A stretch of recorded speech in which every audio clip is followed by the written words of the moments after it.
Bien. Como decía, muy buenas tardes y gracias por su presencia aquí esta tarde-noche. Creo que es la tercera de las charlas de este ciclo que estamos dedicando a descubrir los rostros de Dios en el cuidado de la casa común. Y precisamente el título que me toca a mí compartir con vosotros es este. ¿Se ve? Este título que podéis ver. ¿Cómo hablar ecológicamente de Dios hoy a la luz de un texto del libro del Levítico 25-23?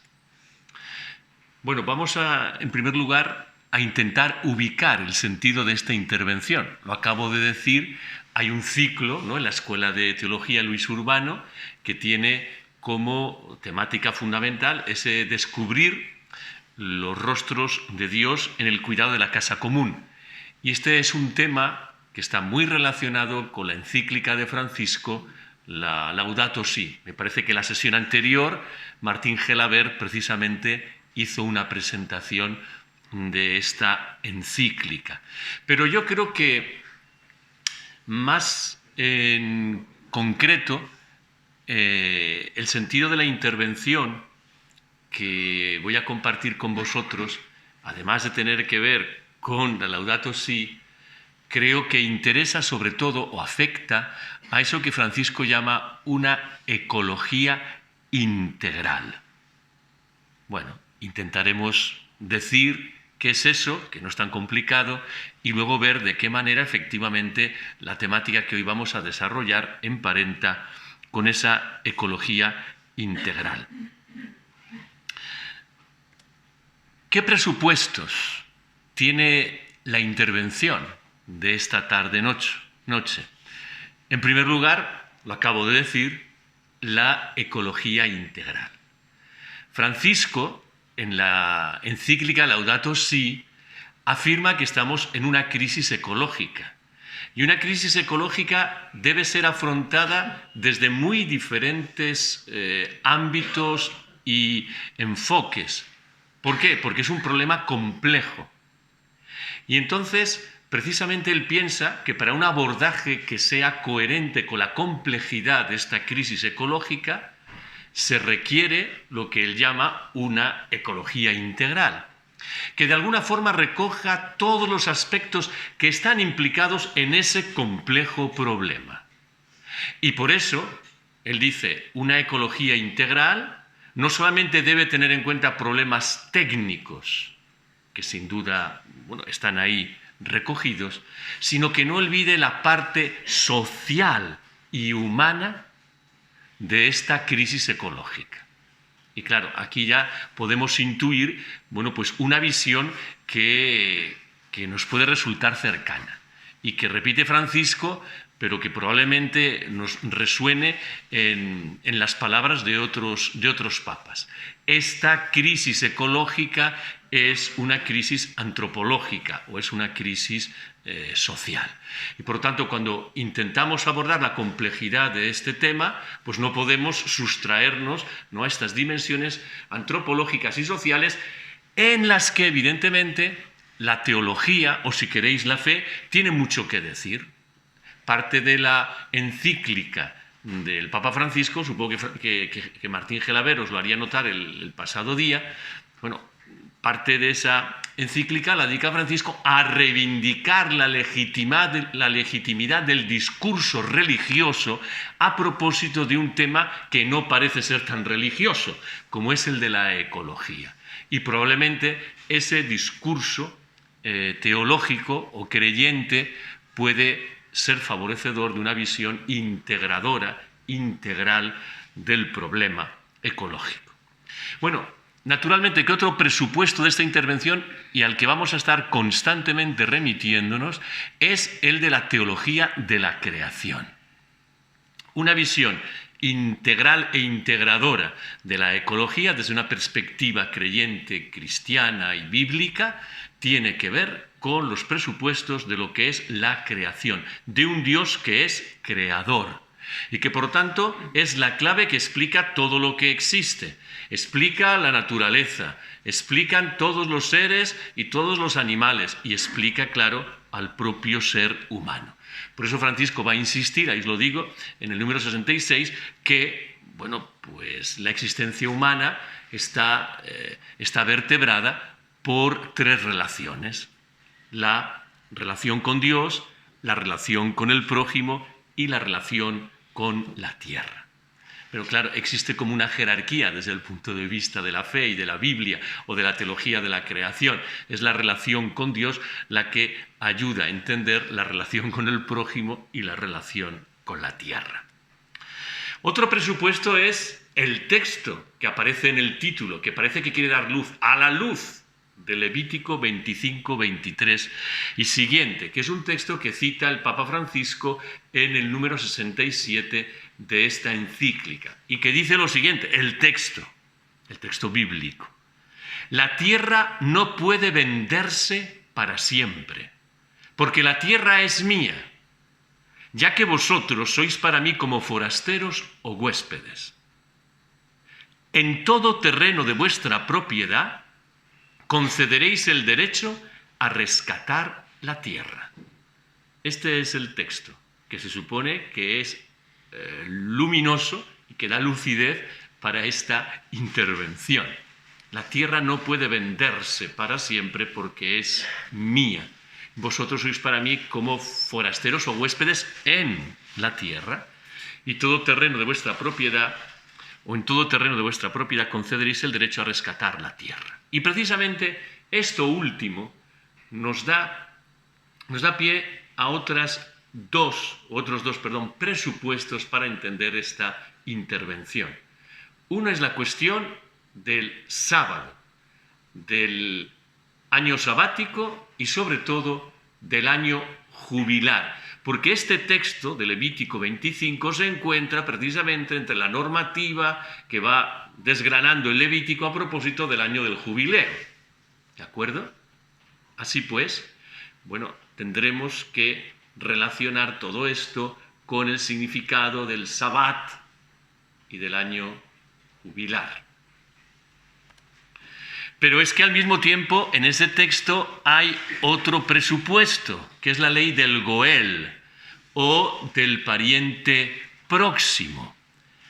En Israel, resulta que existe la figura del Goel, que es el protector oficial de sus parientes. Es como el pariente más próximo, o en todo caso el responsable, que ha de preocuparse por el bienestar de la familia. Y en este caso tenía el deber de impedir la enajenación de las tierras de esos parientes. El texto decía: en todo terreno de vuestra propiedad concederéis el derecho a rescatar la tierra. El Goel, precisamente, va a ser esa figura dentro de la familia, ese pariente que tiene la responsabilidad de rescatar las tierras de los familiares que han sido enajenadas.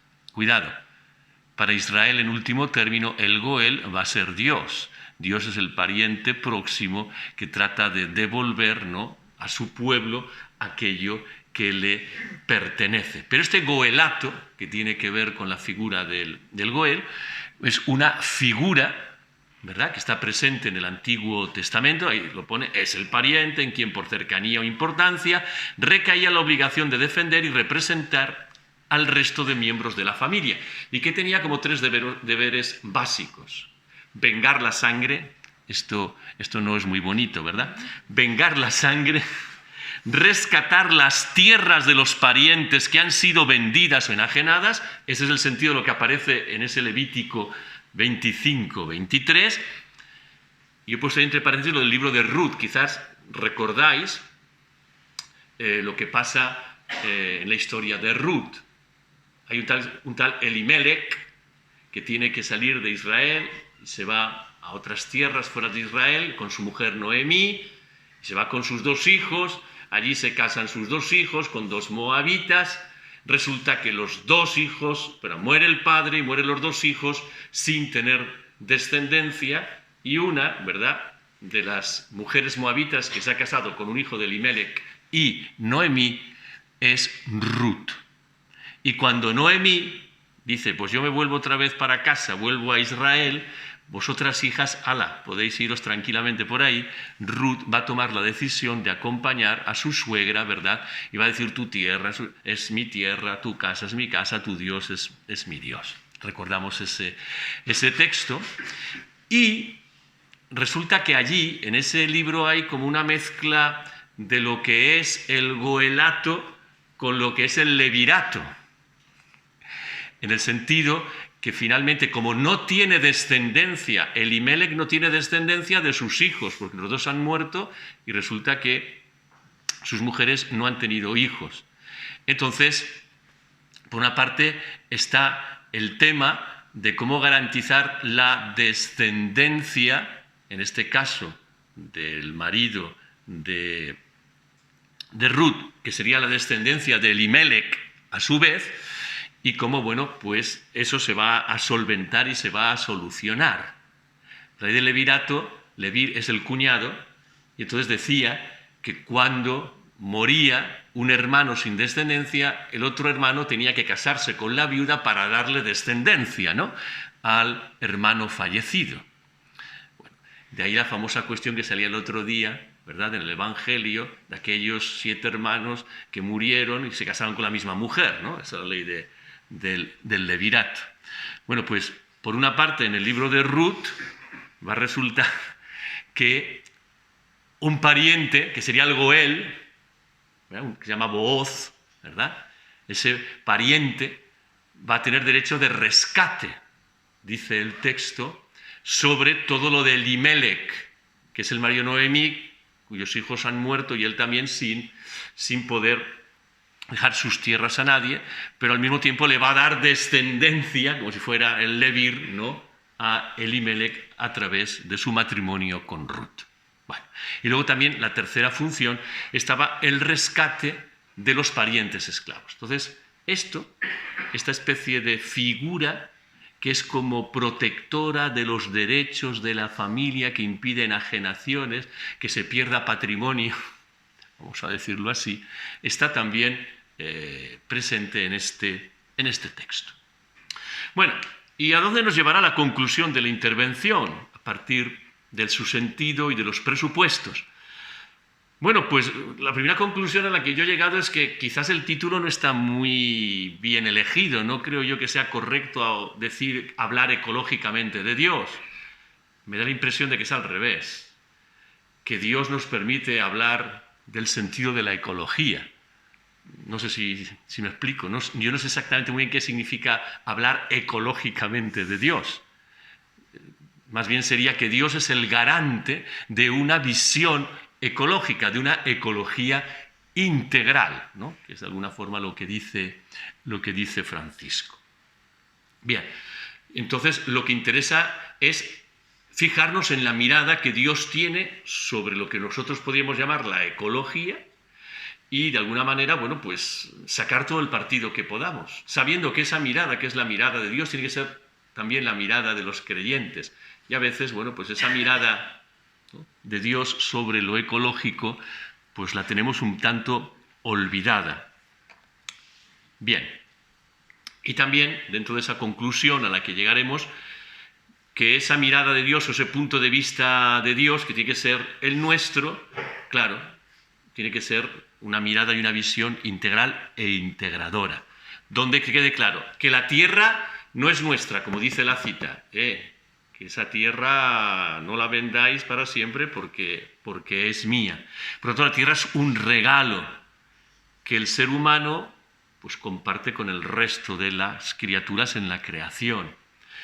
También tenemos que concluir que el ser humano, sin embargo, tiene una responsabilidad dentro, ¿no?, de esa casa, de esa realidad, de esa creación que recibe de Dios, pero que solo la podrá ejercer teniendo en cuenta a Dios, ¿verdad?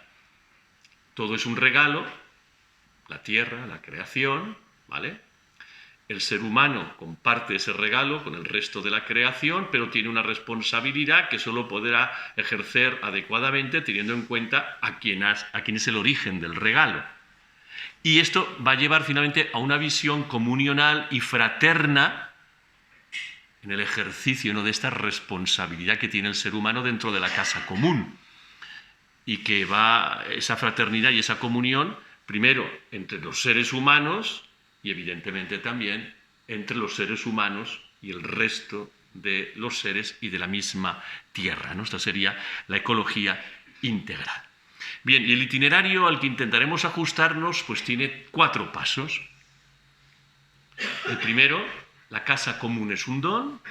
El segundo, todo está relacionado, todo está conectado. El tercero, el cuidado responsable del don por parte del ser humano. Y por último, este Dios, hablar ecológicamente de Dios o desde Dios hablar ecológicamente, Dios es el garante de la justicia social y ecológica, de la ecología integral. Bueno, pues vamos allá. El primer paso, la casa común es un don. Y ahí tenemos que manejar uno de los presupuestos, la teología de la creación. Afirmar que el mundo es creación y que es creación de Dios significa reconocer el carácter absolutamente gratuito de la creación. Que la creación es un don y que ese regalo y que ese don remite a su hacedor, al creador. ¿De acuerdo? Y si esto es así, si la creación es un regalo y es un don, nadie se puede apropiar de ese don. Y esto es importante. Si el mundo creado, si la casa común es creación y creación significa que es un don gratuito, que es un regalo, nadie se puede adueñar de esa casa común, de ese don. Y en este sentido, el que el mundo sea creación y esté referido a Dios, en el fondo es garantía de sostenibilidad para esa creación, porque nadie se puede adueñar de ella. ¿De acuerdo? Esto creo que es importante, es una perspectiva, una teología de la creación, el creer que el mundo ha sido creado gratuitamente por Dios, nos habla de que ninguno se lo puede adueñar según sus intereses, ¿verdad? Porque eso, de alguna manera, es pervertir lo que significa el don. Por lo tanto, creer en Dios, remitirse a Dios en este terreno, es, y esto dice Francisco en la Laudato Si, es una garantía de sostenibilidad, es una garantía de equilibrio en cualquier posición respecto a la naturaleza, respecto a la creación. Entonces, si la creación es gracia, el orden desde el cual se podrá regir, administrar, gestionar la casa común tiene que ser un orden de la gracia, ¿no? Porque esa es su fuente. Y además, en la revelación bíblica, esa gracia finalmente conduce a una mayor gracia, que es la encarnación de Jesús, ¿no? Que llevará a su plenitud el don de la creación. Gracia sobre gracia. Y por lo tanto, solamente se podrá gestionar, administrar correctamente esta creación conectando con el Dios que ha hecho que el mundo sea un don, que sea una gracia. Desde el Dios creador, desde el Dios de la encarnación, que es el Dios salvador. ¿De acuerdo? Por lo tanto, esta es la primera afirmación. Y como prueba de esta gratuidad que implica la creación, está otro de los presupuestos que hemos señalado, que tiene que ver con el año jubilar. Hemos dicho que el Levítico 25-23 es una prescripción que sale del año jubilar. ¿Y el año jubilar qué es? Lo sabéis bien, pero lo recordamos rápidamente. Tiene que ver con la institución del sábado, del Sabbat en Israel. Y el sábado, a su vez, tiene que ver con algo de la teología de la creación. Dios creó el mundo, según el primer relato de la creación, en 6 días y el séptimo descansó. ¿El séptimo día qué es? Un descanso, pero es como una contemplación que le permite a Dios mismo deleitarse en la bondad y en la maravilla de su obra y afirmar todo está bien hecho. Y y esta actitud que aparece en el Dios creador en el séptimo día es también la actitud que de pronto ha de mantener el ser humano que cree en ese Dios. Ha de deleitarse también contemplando la bondad y la maravilla del mundo que Dios ha creado. Y por eso ha de descansar. Ha de colocarse, por así decir, en el mismo lugar, en el mismo puesto, en el punto de vista del Dios creador en ese sábado. Y ese punto de vista que contempla con deleite, ¿no?, y con paz y serenidad la creación, que es el punto de vista de Dios, permite al ser humano ¿qué? Saber cuál es la verdad originaria y el destino de ese mundo creado. Pues esto, que es lo que supone el Sabbat, que luego, bueno, en la normativa se traduce en que no hay que trabajar, que no hay que moverse demasiado, que no hay que hacer. Bueno, pues esta perspectiva, Israel después la multiplica cada 7 años en el año sabático y cada 7 veces 7 años en el año jubilar. Pero siempre se mueve dentro de esta lógica, si queréis, del don, de contemplar el don maravilloso de la creación y tratar, ¿no?, de ubicarse y comprender todo desde su origen y de su destino. Claro, una de las cosas que decía el año jubilar para tratar de preservar, ¿no?, este don era que las propiedades que uno adquiría al cabo de ese tiempo debía de devolverlas a su amo primigenio, ¿veis? Esto es una manera, ¿verdad?, de restituir, de impedir que unos se enriquezcan mucho y que otros se empobrezcan, ¿no?, en el intercambio, en la venta y en la compra de las cosas. Es una manera de garantizar, bueno, pues esto es de todos, o este último término es de Dios. Por eso, ¿esto tiene que ver con la ecología? Pues sí, tiene que ver con la ecología. Y como he dicho, precisamente el texto que es referencia para nuestra charla está hablando de la tierra no puede venderse para siempre porque la tierra es mía, y está hablando también de ese derecho del Goel a rescatar la tierra, ¿no?, para que sus antiguos propietarios la puedan disfrutar y no sea tema de especulación, de enriquecimiento de otras personas. Bueno, esto es lo que, por lo tanto, Dios es el garante de la creación, del orden de lo creado en términos de don, de regalo, para que nadie se apropie de la casa común. Eso no ha de ser olvidado. Segundo punto, todo está relacionado y seguimos todavía con la teología de la creación. Claro, el Papa Francisco, supongo que insistiría Martín Gelabert el otro día, a lo largo de esta encíclica repite como un estribillo: todo está relacionado, todo está conectado. No es una canción, no recuerdo el cantante, se me ha ido de la cabeza, pero que su canción también decía que todo está relacionado, todo está conectado.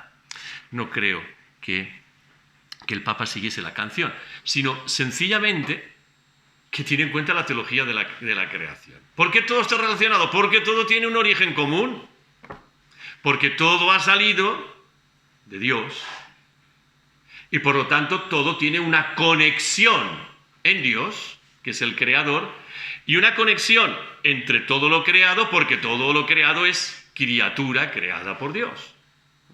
Entonces, esta es una idea importante para que tengamos en cuenta. Todos, por lo tanto, todos los que hemos sido creados, todos en esta casa común estamos emparentados.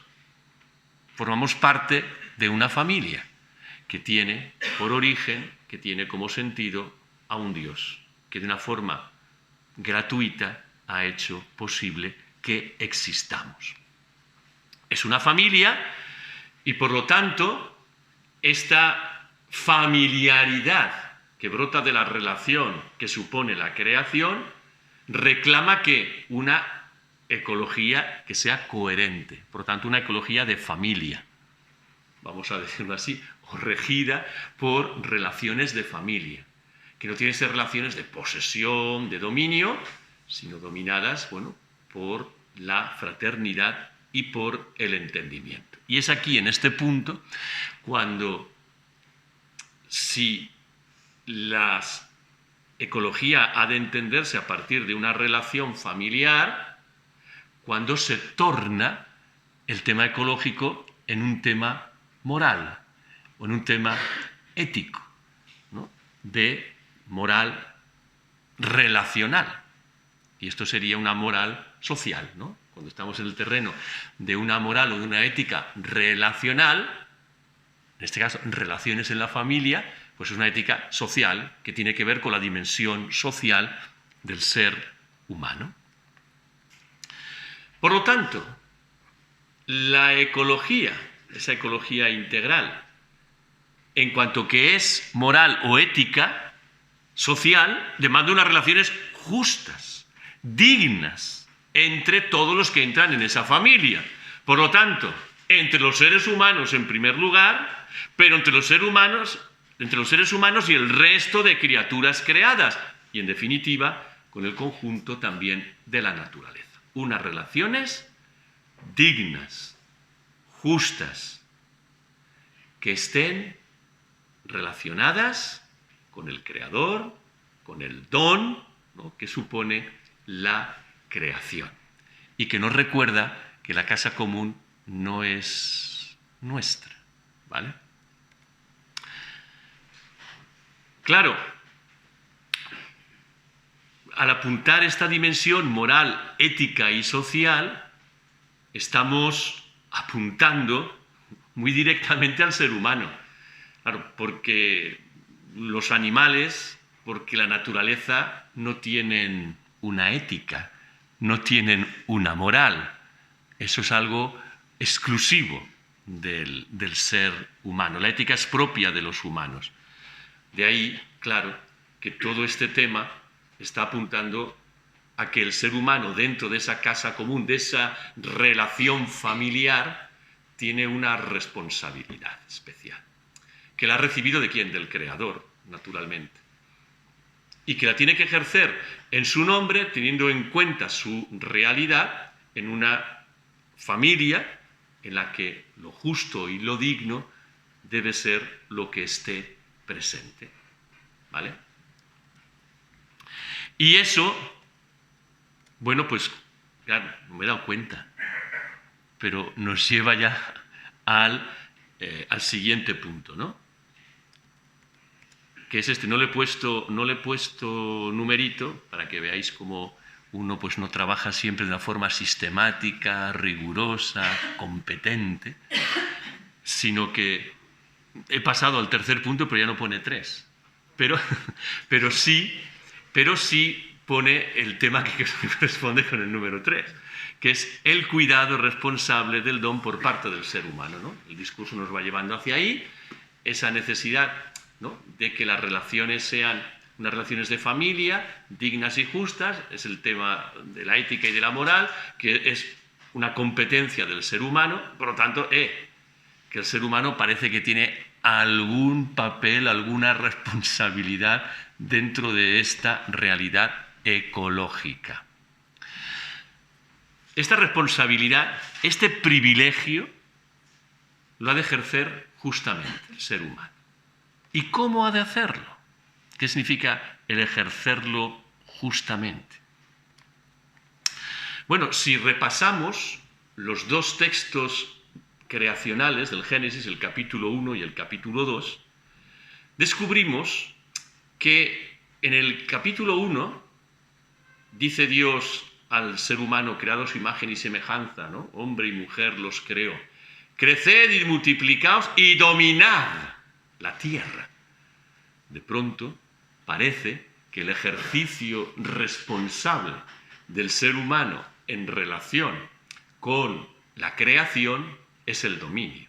Sin embargo, en el segundo de los relatos, el relato yavista, el primero se llama el relato sacerdotal, recibe la misión o la tarea del cuidado, no del dominio, sino del cuidado, porque ha de labrar, y cuidar el jardín del mundo, el jardín de la creación. Entonces, el Papa Francisco, en relación con estos dos textos y con estas prerrogativas que recibe el ser humano, ¿no? Y de ahí lo de su responsabilidad moral en relación con estas cuestiones, dice Francisco que no tenemos que hacer interpretaciones equivocadas, falaces, torticeras, que son muchas veces las que se han hecho a partir de estos textos. Pues yo tengo que dominar, yo tengo que cuidar, yo tengo que labrar. Pues entonces el ser humano, de una forma despótica, dice Francisco, ejerce esas prerrogativas. Y entonces, bueno, pues empieza, ¿no?, como a destruir, a manipular todo lo que existe en la creación. Eso es un antropocentrismo despótico que se ha utilizado y es posible que incluso lo podamos utilizar. Este dominio que es cuidado y que es labrar la tierra, no puede desentenderse de la conexión con el Dios creador y con el don, y con la familiaridad y la comunión entre todas las criaturas.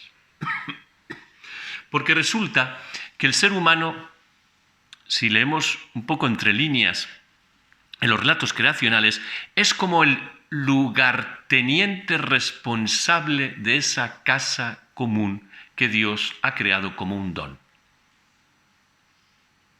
Y es el lugarteniente de Dios porque se asemeja de un modo especial al mismo Dios, que lo ha hecho a su imagen y semejanza, y atención, que le ha dado la capacidad que es la que Dios ha utilizado para crear. Me explico. Dios crea por la palabra, ¿no? Es lo que nos dice el primero de los relatos. ¡Dijo Dios! Y de pronto, lo que Dios ha pronunciado como palabra existe. Es decir, el mundo es vocacionado, el mundo, la realidad es vocacionada, es llamado por la palabra. Una palabra de Dios que dice y hace.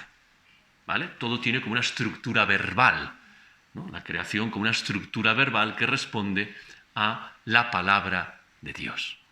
Pero en el segundo de los relatos de la creación se nos dice que cuando el ser humano tiene que cuidar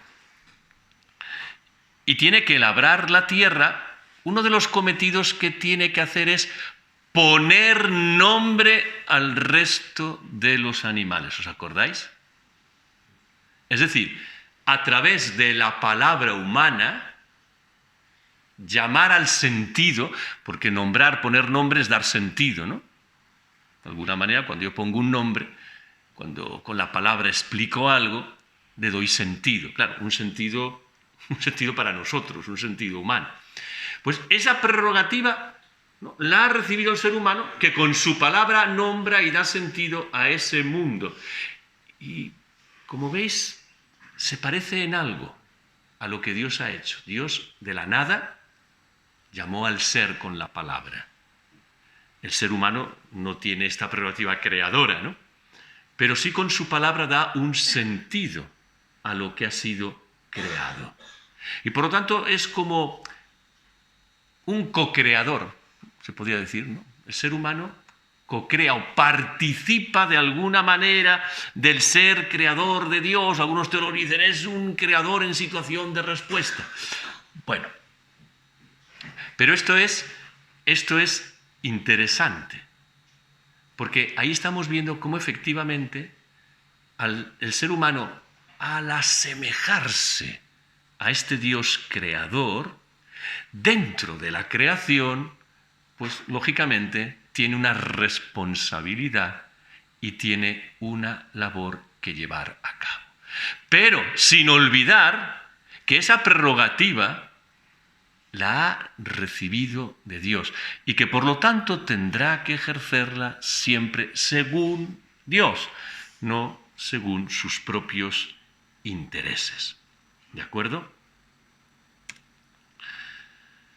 Y de ahí, claro, surge esta idea de la responsabilidad del cuidado de la creación por parte del ser humano.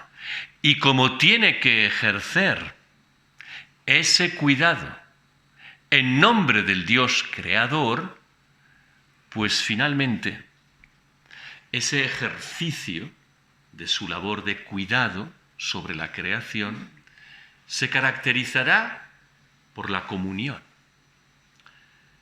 Comunión que, como voy a intentar explicar en el último punto, explica al Dios creador, explica al ser humano, explica la relación que el ser humano con las criaturas y con el mundo creado ha de mantener, y porque además la comunión también es como el destino final de todo lo creado. Y veis, tampoco hay 4, pero es efectivamente el epígrafe del punto 4. Uy, qué bien, vamos avanzando ya hacia el final. ¿Estáis muy aburridos? No. Bueno, gracias. Bien, Dios como garante de la justicia social y ecológica, de lo que podríamos llamar esa ecología integral. Digo que llegamos al final de esta intervención, no sé si estoy hablando ecológicamente de Dios, o más bien lo que estoy haciendo es intentar hablar de ecología a partir del Dios creador, y vamos a ver del Dios de la encarnación y del Dios de la salvación. Pero que tiene en cuenta lo que ese texto de Levítico 25 precisamente nos quiere referir. Esta ecología integral que defiende Francisco por lo que estamos intentando señalar es dependiente totalmente de la idea, del concepto de Dios, ¿vale? Porque depende del Dios creador, que da un regalo, que impide que nadie se pueda adueñar de su creación, que ha hecho que todo el mundo creado sea como una familia conectada y relacionada, y dentro de ella el ser humano una responsabilidad que ha de ejercer moralmente. Y esta, vamos a decir, en clave de comunión. Por lo tanto, el Dios cristiano es como el garante, efectivamente. Es el garante, este Dios, de todo lo relacionado con la justicia social y ecológica que tiene que ver con nuestro tema. Pero este Dios, yo hasta ahora he insistido en que es un Dios creador, que lo es. Pero no solamente es el Dios creador.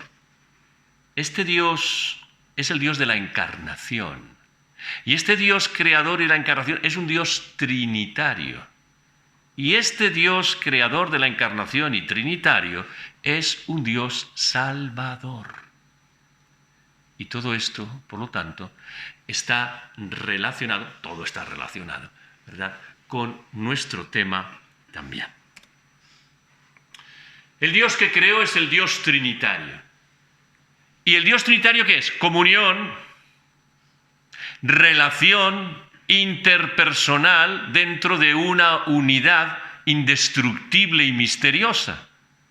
Es Padre, Hijo y Espíritu. Por lo tanto, cuando este Dios creador, que es el Dios trinitario, crea, deja su impronta y su huella en todo lo creado. Por eso, todo lo creado está envuelto ¿de qué?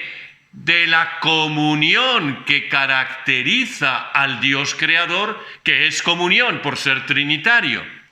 Y ahí quizás ahora encontramos el porqué, la relación y la conexión de todo, ¿no?, es una clave con la que trabaja Francisco. Pero es una clave creacional, pero es una clave trinitaria. Todo, por lo tanto, se relaciona familiarmente y es como una comunión, ¿no?, en el proyecto de Dios sobre la creación, porque Dios mismo es comunión, relación amorosa, Trinidad. ¿Y qué es lo que significa comunión? Pues significa identidad diferencial, significa encuentro de lo diverso. Claro, en Dios de una manera que nos sobrepasa. En el resto de las cosas y quizá lo podemos entender mejor. Pero, ¿qué significa la comunión? Pues que lo que es diverso está unido.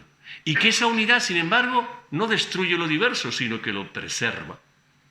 Eso es lo que significa la comunión.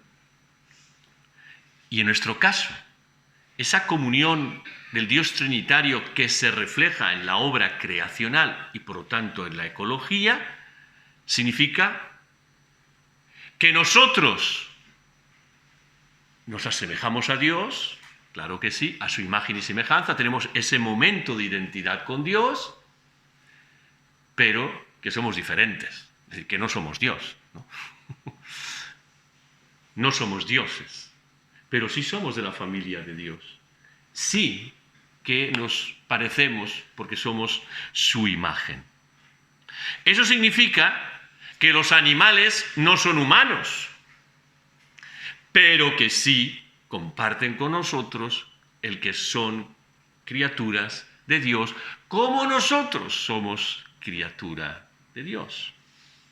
Y lo mismo ocurre, digamos, con el marco de la casa de la naturaleza, que por eso tiene la capacidad, según dice el Salmo 19, los cielos proclaman la gloria de Dios y el firmamento, ¿no?, pregona la obra de sus manos, ¿no? Este mundo creado tiene esta capacidad de reflejar a Dios, por lo tanto hay un momento de identidad, de pronto a su nivel, la naturaleza también, aunque es distinta de Dios, refleja a Dios, tiene este momento identitario con Dios, ¿no? Entonces, todo esto lo podemos percibir en la idea esta de que comunión significa identidad en la diferencia. Pero claro, como hemos señalado, que el ser humano tiene una prerrogativa y una función determinada dentro de este mundo que es comunión o relación o que es familia, pues tendrá que ejercer esa función en términos de comunión. Favorecerá la relación comunional, favorecerá el aire de familia, aunque podamos distinguir dentro de la creación a los humanos, a los animales, ¿no?, a la naturaleza, pero tendrá que cuidar en términos de comunión, de identidad en la diferencia, todo lo existente. Es decir, esa responsabilidad no la podrá ejercer como un dominio absoluto. El ser humano no podrá reducir desde esta visión del Dios creador trinitario, desde la comunión, desde su responsabilidad, no podrá tratar al resto de los seres creados como meros objetos, sometidos a su arbitraria dominación. Igual que el ser humano no puede tratar a otro ser humano como un objeto, porque es un sujeto, y ese sujeto, porque Dios lo ha hecho, ¿verdad?, especialmente sujeto, al darle su imagen y semejanza, el ser humano tampoco podrá tratar al resto de los animales como si fueran meros objetos, aunque no sean sujetos en el mismo sentido, ¿no? Pues la identidad, la diferencia. Porque precisamente, y esto lo dice Francisco muy acertadamente, cuando el ser humano comienza a tratar a los otros seres de la creación o a la misma tierra como un mero objeto, aparecen dificultades que afectan a las relaciones entre los propios seres humanos y, lógicamente, que afectan a la relación con Dios. Si yo empiezo a tratar la tierra como un mero objeto de mis intereses, empieza el conflicto que tengo ¿con quién? Con los que a lo mejor también pretenden estar en esa tierra o tienen derechos sobre esa tierra. Si yo quiero sacar de esa tierra algo que me beneficie a mí, pero para empobrecer a los otros, de pronto empiezo a entrar en conflicto también con los otros, ¿no? De tal manera que ese trato de mero objeto al resto de los seres está repercutiendo también sobre lo antropológico y sobre la moral social. Todo está conectado. Todo está relacionado. De ahí, ¿verdad?, el texto de referencia que la tierra no puede venderse para siempre, porque van a venir conflictos entre, ¿verdad?, las personas Y entonces esto tiene que estar regulado de acuerdo a una ley de justicia adecuada. De aquí, de nuevo, se deduce que la ecología, en el discurso cristiano, que tiene una conexión con la moral o con la ética, debe de tener claros algunos principios. Por ejemplo, que el ser humano no puede ocupar el lugar de Dios,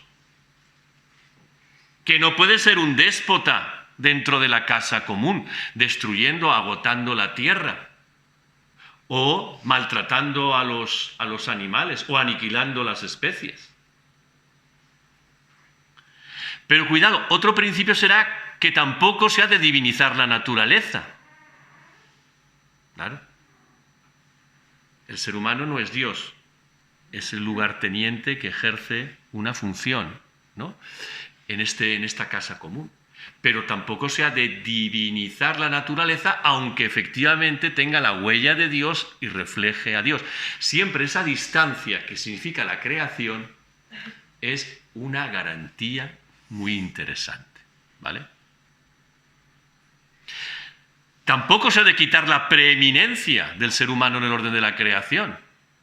Tampoco se puede igualar, ¿no?, a todos los animalitos con el ser humano, lo que estamos diciendo, es una identidad diferenciada, ¿no?, que desde Dios viene hacia la familia de la creación y que tendrá esos significados, ¿eh? Sino que la comunión familiar que emana de Dios y que el ser humano ha de administrar en la creación ha de llevar a la justicia social entre personas y a una justicia en la relación con la tierra y con los animales. Es así de sencillo, estamos dando vuelta. Por eso, el discurso cristiano ecológico, como el discurso cristiano de la justicia social, ha de señalar el principio del bien común por encima de los intereses particulares. Y por lo tanto, hay una subordinación de la propiedad privada al destino universal de los bienes de la naturaleza. Esto, ¿verdad?, nos lo recuerdan los santos padres, pero también la doctrina social de la Iglesia, cosa que a lo mejor tenemos un poco olvidado o nos suena un poco a demasiado progresista o izquierdista, pero esto no tiene nada que ver con la política, sino que tiene que ver con una visión integral de lo que es la casa común derivada de la fe en Dios. Dios es el propietario y el mundo creado es gracia, que se ha de vivir comunionalmente y por lo tanto ha de buscarse el bien común. Y el bien común en relación, ¿no?, con los bienes de la tierra ha de ser priorizado sobre los intereses privados y particulares. Y esto, por ejemplo, en el tema de la Amazonía, pues posiblemente pues lo vemos todos más o menos claramente, ¿no? Se está destruyendo algo que es de todos, la casa común, por los intereses que tiene, ¿verdad? No sé qué empresas, patapí, patatá. Pero bueno, es algo que es traspolable, ¿no?, a muchas más cosas en relación con este tema. Pero claro, el orden creacional, como os dije, tiene su plenitud en Jesucristo, en el Dios encarnado. Y resulta que todo el mundo ya fue creado por este Dios trinitario y por lo tanto ya fue creado por Jesucristo, ¿verdad? Por Él fueron creadas todas las cosas, dice algún himno, ¿verdad?, paulino. Por Él fueron creadas todas las cosas. Pues bien, después de que todo ya tiene como una relación con Jesucristo, después de su encarnación y de su Pascua, todo está envuelto además por la salvación de Jesucristo, ¿vale? El mundo que brota de este Dios, por medio de Jesucristo, después de la encarnación y de la Pascua, está envuelto también de la salvación de Jesucristo. Por eso, en la visión cristiana, que será difícil a lo mejor de entender, resulta que esperamos que Jesucristo vuelva y lo recapitule todo. Todas las cosas serán recapituladas por Cristo. Todo aquello que sale de Dios a través de Cristo finalmente es recapitulado por Cristo y devuelto al Padre.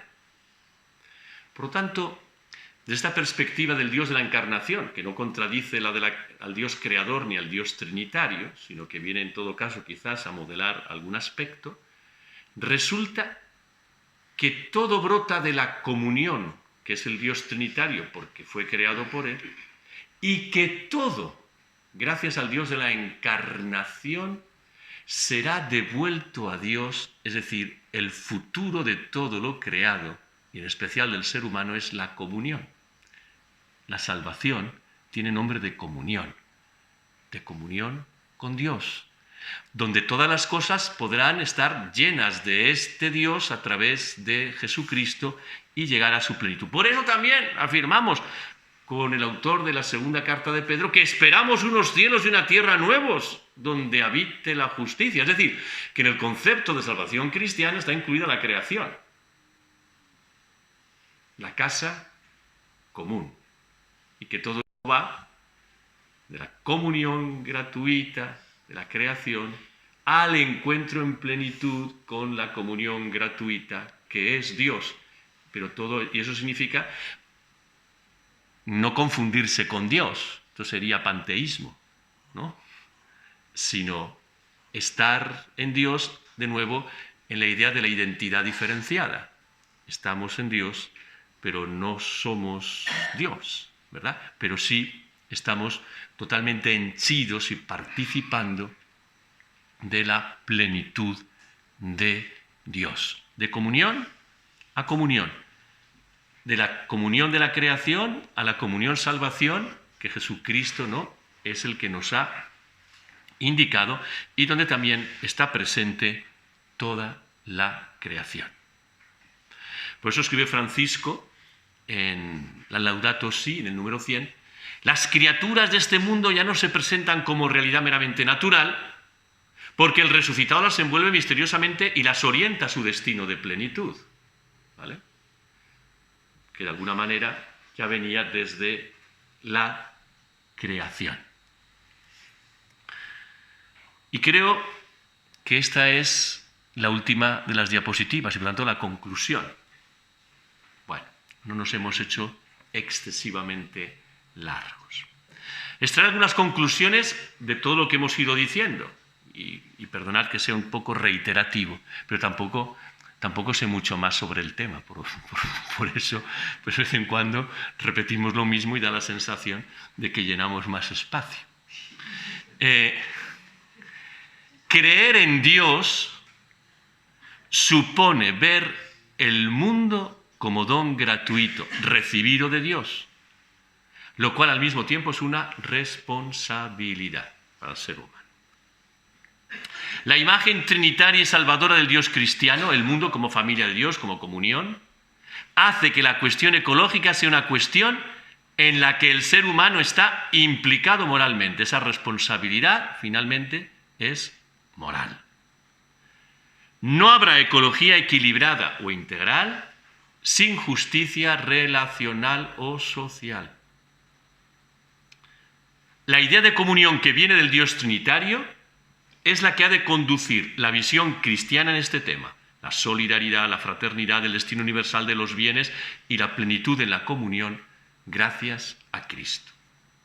Y por tanto, claro, el Dios cristiano, Dios o el Dios cristiano es, como he dicho tantas veces, el garante, el valedor de una ecología integral que une justicia social y justicia ecológica. Y por eso, creo que con gran acierto, Francisco hace todo un alegato en defensa de que se ha de escuchar el punto de vista de las religiones, y en concreto de la propuesta cristiana en relación con la crisis ecológica. Porque, como hemos dicho al principio, es un problema que tiene muchos flecos y que entonces es complejo y que ha de ser abordado desde todas las perspectivas. Y resulta que muchas veces se quiere abordar sin tener en cuenta la perspectiva religiosa.